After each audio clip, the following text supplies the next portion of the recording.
So this year in MWC, we are launching and we are happy to announce our Site Manager 2.0 product launch. So obviously we had a great success with our first version of Site Manager in 2024, where we helped the tier 1 operator in North America to upscale and expedite their Open RAN rollout. And of course, with Rakuten Mobile and 1&1 Germany, we have seen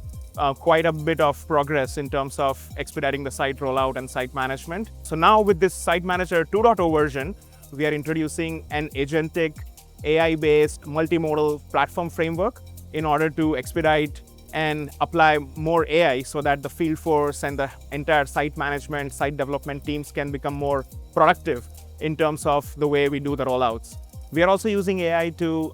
sort of predict how the site development lifecycle would be. So for example, if you are having a big network rollout project and you want to keep a track on how the progress is in terms of delays and timelines, instead of knowing the delay or the,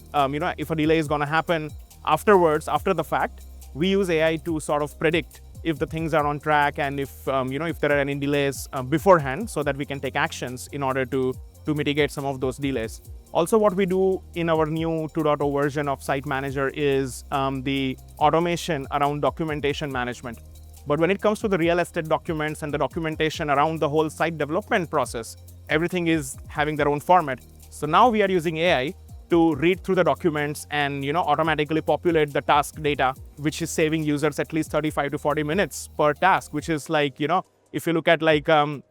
overall gain for an annual rollout, it is basically saving around 20% of the overall operating time